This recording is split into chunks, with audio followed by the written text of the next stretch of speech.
Muito bem, voltamos a falar direto da página do jornal Visão Espírita no YouTube e no Facebook para mais uma gota de Espiritismo, mais uma gota de O Livro dos Espíritos, livro terceiro, capítulo 12º, Perfeição Moral. Hoje ainda estamos no item As Virtudes e os Vícios, questões 903, 904 e 904A. Vamos estudar? Compartilhe, curta, comente, você ajuda a divulgar a doutrina espírita. Nós não ganhamos nada com o vídeo. O importante da sua participação no comentário, na curtida, no compartilhamento, é que mais e mais e mais pessoas tenham acesso a esse vídeo, tá bom? Vamos lá. 903, questão delicada para nós estudarmos. Vamos lá. É culpado alguém que estuda os defeitos dos outros? É culpado alguém que estuda os defeitos dos outros? Resposta: se é para criticá-los e divulgá-los, é muito culpado, pois isso é faltar com a caridade. Porém, se tirar daí algum proveito e evitá-los em si mesmo, às vezes pode ser útil. Mas não se pode esquecer que a indulgência para com os defeitos alheios é uma das virtudes que fazem parte da caridade. Antes de criticar as imperfeições dos outros, veja se não se pode dizer o mesmo de vocês. Empenhai-vos, então, em possuir as qualidades opostas aos defeitos que criticais nos outros, pois esse é o meio de vos tornar superiores. Se os censurais por serem avarentos, sede generosos. Se for por serem orgulhosos, sede humildes e modestos. Se for por serem severos, sede dóceis ou dóceis. Se for por agirem com mesquinhez, sede grandes em todas as vossas ações. Em resumo, agi de forma que não se possa aplicar a vós essas palavras de Jesus. Vêem um cisco no olho do vizinho, mas não veem uma trave no seu. Olha, acredito que essa seja uma das perguntas mais importantes para o Espiritismo. Não estou falando do Livro dos Espíritos, mas para o Espiritismo, para o movimento espírita. Muitos de nós temos essa característica de olhar o defeito dos outros e notá-los com uma certa acuidade, com uma certa capacidade de percebê-los, mas não na gente. E perceba que coisa interessante. As pessoas que percebem o defeito dos outros e são indulgentes com essas imperfeições, com as imperfeições dos outros, ou seja, estão praticando a caridade, caridade como entendia Jesus, está lá na questão 886 do Livro dos Espíritos, o que é caridade, como Jesus entendia a caridade: benevolência para com todos, indulgência para com as imperfeições dos outros e perdão das ofensas. Aquela pessoa que vê o defeito dos outros e é indulgente para com esses defeitos, via de regra, se conhece. E ao se conhecer, percebe que tem os mesmos defeitos e, portanto, é indulgente, ou já superou, não tem mais esses defeitos e é indulgente. Nos dois casos, mostra autoconhecimento, porque eu só vou saber se eu tenho ou não aquela deficiência, aquele defeito, se eu já o superei ou se eu já o reconheci em mim. E muitos de nós não nos conhecemos, muitos de nós apontamos defeito do outro com uma rapidez muito grande, com uma precisão muito grande, é a palavra que eu queria, uma precisão muito grande acerca do defeito do outro, porém não enxergamos que nós podemos ter algo semelhante. Quando se fala sobre orgulho de alguém, fatalmente nós temos orgulho, porque é uma chaga, uma ferida da humanidade que nenhum de nós conseguiu se livrar ainda. Então, não importa o grau, todos nós somos orgulhosos. Não importa o grau, todos nós somos vaidosos. Não importa o grau, todos nós somos egoístas. Então, quando eu falar que alguém é egoísta, eu tenho que tomar muito cuidado para proferir isso, porque fatalmente eu também sou. Então, só por esse fato eu já deveria ser indulgente com a pessoa egoísta, né? Não é aceitar, é entender que a pessoa está naquele nível e que precisa de indulgência para o egoísmo dela, como eu preciso para o meu egoísmo. Com relação ao orgulho, com relação à vaidade, é a mesma coisa. Nenhum de nós está livre disso ainda, infelizmente para nós, não é? O Cristo não vive em nós ainda. mesmo que seja da boca para fora, e mesmo que seja quase que um mantra que, Deus pôs a mão, Deus fez isso, Jesus está em mim, eu vivo. Somos orgulhosos, somos egoístas, somos vaidosos.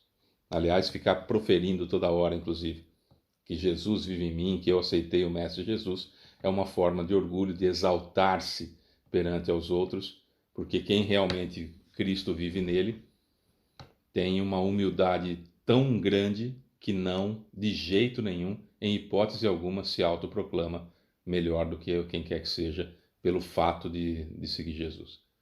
Então perceba que quando nós vamos notar o defeito em alguém, na regra geral, a Fábio disse que todas as vezes, não, na regra geral, aquele defeito que nós identificamos na outra pessoa, nós temos ou já superado ou reconhecido. Se já superado, não temos o direito de criticar a outra pessoa porque éramos daquele jeito e superamos, e se virou virtude, claramente não vou maculá-la com o orgulho. Se apenas identifiquei em mim e ainda não resolvi essa questão, não posso falar do outro porque tenho o mesmo defeito. Então, encontrar o defeito no outro, como muito acontece com o preconceito, por exemplo, é eu determinar que por um motivo qualquer eu tenha o privilégio ou eu tenha uma outorga divina para olhar para o outro e falar assim, você tem um defeito e você é diferente. E esse diferente, necessariamente, na compreensão do egoísta, na compreensão do orgulhoso, na compreensão do preconceituoso, o defeito que o outro tem sempre o coloca inferior a mim. Olha que coisa estúpida, né? Toda vez que nós olhamos para alguém e achamos que essa pessoa é inferior a nós, nós exaltamos os defeitos daquela pessoa que muito provavelmente nós temos também. E se já não temos mais, não é porque nunca tivemos, e sim porque já tivemos e superamos. Então não podemos falar do outro porque também tínhamos. Percebeu como funciona? O conhecimento do Espiritismo é exatamente isso. Quando eu vejo uma pessoa avarenta e eu não sou avarento, não quer dizer que a pessoa enveredou pela avareza e eu nunca fui avarento e me livrei disso e não tenho a mínima possibilidade de ser. Não é assim que funciona. Se eu já fui avarento, já aprendi que não devo ser, já venci essa situação, já fui colocado à prova e passei por isso, e agora estou numa encarnação que eu já venci a avareza. Que moral eu tenho para criticar alguém que ainda está lutando, vivendo na avareza que até pouco tempo atrás eu vivia? Mas se eu já superei, eu posso falar? Então não superou. Então não superou. Porque quando a gente vence uma mazela, a gente adquire uma virtude. E que virtude veio? Por isso que os espíritos colocam aqui. Se os censurais, por serem avarentos, sede generosos. Se por serem orgulhosos, sede humildes e modestos. Se por serem severos, sede dóceis. Se for por agirem com mesquinhez, sede grandes em todas as vossas ações. Simples assim. Cuida da sua vida, você não é fiscal da vida de ninguém. Você não é fiscal da vida de ninguém. Quando muito de filho e filha, e aí até mais mãe que tem essa obrigação. Pai tem que ter, para com os filhos, tem que ter a mesma moral que para os outros. Não dá para eu chegar para o meu filho e falar assim, você não deve fumar com maço de cigarro no bolso. Um exemplo bobo, tá? Agora, mãe não. Mãe tem a outorga divina para tirar o livre-arbítrio, senão a humanidade não melhora. Agora, a exceção feita à mãe, todos nós precisamos ter moral suficiente para chamar a atenção do outro. Precisamos tirar a trave do nosso olho antes de ver o cisco no olho do outro, que é uma hipocrisia. Não é? Então, cuida da sua vida. Cuida da sua vida. Olha, você vai ter tanto trabalho descobrindo os seus próprios defeitos que não vai dar tempo de ficar prestando atenção na vida do outro. Quem foi que te nomeou fiscal da vida do outro? Aonde que está isso? Que religião que o outro deva ter? Se a cor da pele dele é melhor do que a sua? Se a orientação sexual dele é melhor ou pior do que a sua? Fábio, mas eu não aceito o casamento gay. Então, se você for convidado, não vá. Se algum gay quiser casar com você, não case. Fora isso, cuida da sua vida. Você não tem nada a ver com a vida do outro. Ele faz o que ele quer com a vida dele. Não tem nada a ver com isso. Quem foi que colocou você como juiz da vida dos outros? Não, você não é. Cuida da sua vida. Tem tanto para melhorar aí que não vai dar tempo de cuidar da vida dos outros. 904. É culpado alguém que investiga as chagas da sociedade e as expõe? Resposta: depende do sentimento que o move. Se o escritor visa apenas produzir escândalo, trata-se de um prazer pessoal que se proporciona apresentando quadros que muitas vezes são antes um mal do que um bom exemplo. O espírito aprecia isso, mas ele pode ser punido por esse tipo de prazer que sente em revelar o mal. Passar adiante o mal para prevenir, perfeito. Passar adiante o mal de alguém para conseguir clique na internet, para conseguir visualizações no vídeo, para conseguir seguidores em plataformas como TikTok, que é uma das plataformas mais imbecilizantes que existe hoje. No Instagram, Facebook, YouTube, enfim, qualquer uma delas.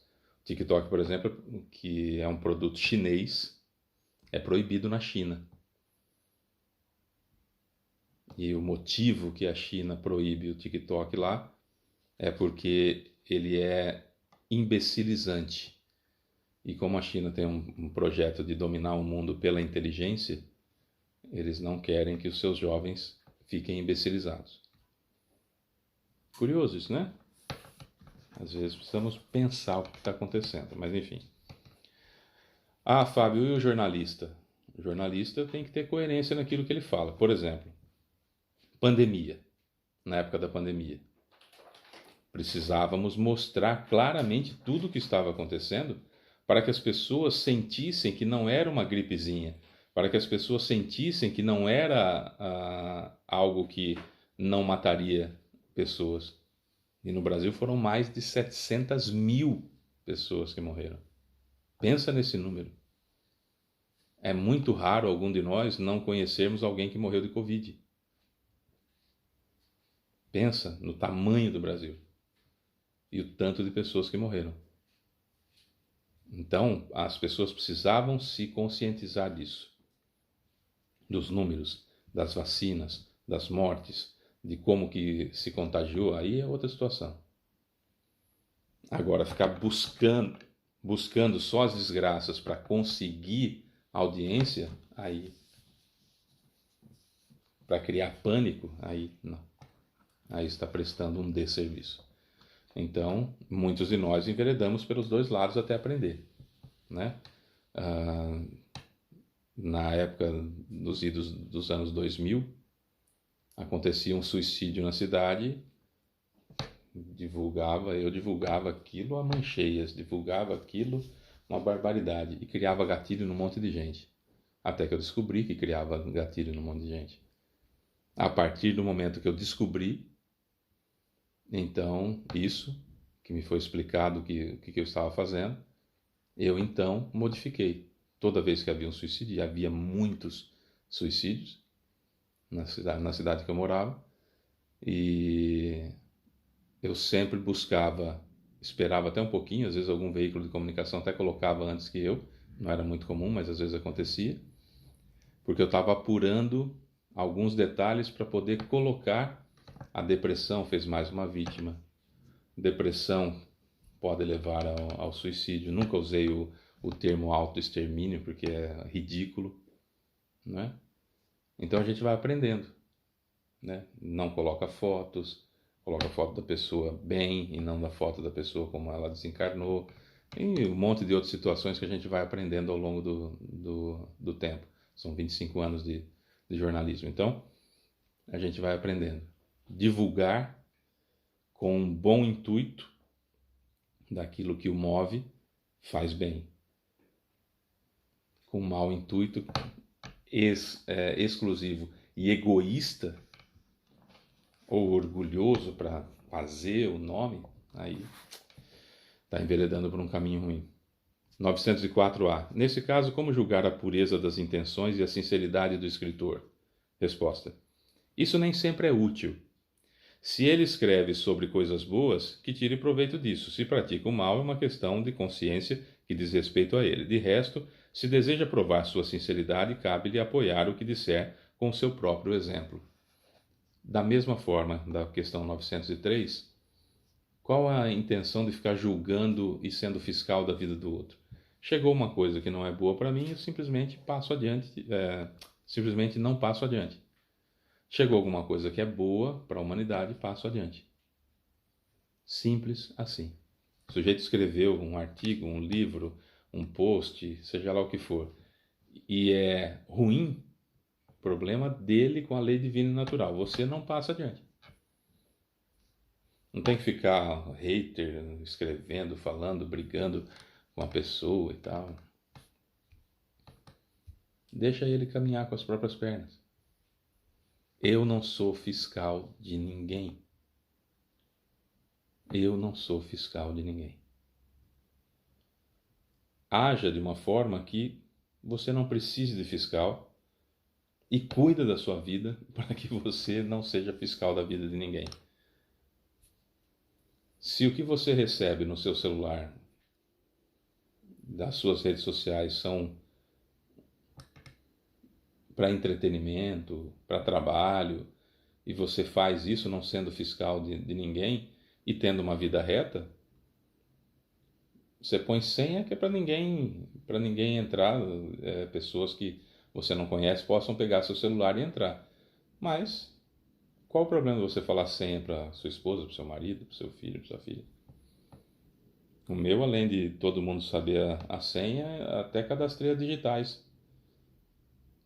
da minha filha e da minha esposa. Pega o celular, tá tudo ali. Mas ninguém está preocupado também em ser fiscal da vida de ninguém, porque sabemos que o que importa é a consciência. Mas é tudo aberto. Ah, pega meu celular para mim, responde para não sei quem. Qual a diferença? Né? Não sou fiscal da vida de ninguém.